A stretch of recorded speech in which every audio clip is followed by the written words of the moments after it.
If you're going to be taking on early stage venture exposure, you're going to have to be patient. And if this is not what you're looking for or what you're expecting from venture, then the early stage is not for you, because it's just going to take longer to eventually get to liquidity. And particularly so as the parameters that are required to go public have gotten so much higher. Used to be 100 million of top line, now it's 300 to 400.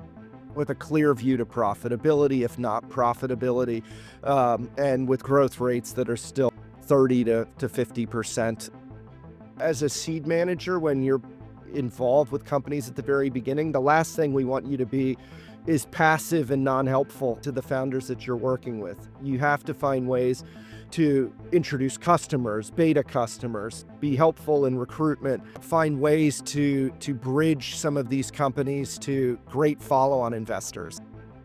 As companies get mature and get to Roman numerals 5, 6, 7, and 8, a lot of them have gotten too big. A lot of them have unhealthy organizational dynamics. A lot of them have not spread the economics around in an appropriate way. And we are seeing a massive wave of spin-out activity and people deciding to go back to their roots and start new funds and right-size what they want to raise. The ownership piece is another thing. People just get tempted by doing companies that there's a lot of buzz around, and they throw in 2 to 3% ownerships, and it doesn't matter. They get no information. They have no relationship with founders. It's a logo collection exercise, and I personally hate that.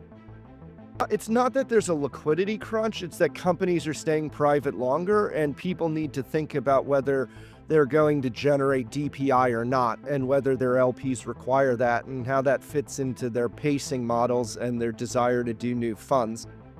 The secondary side of venture is continuing to become more and more actionable.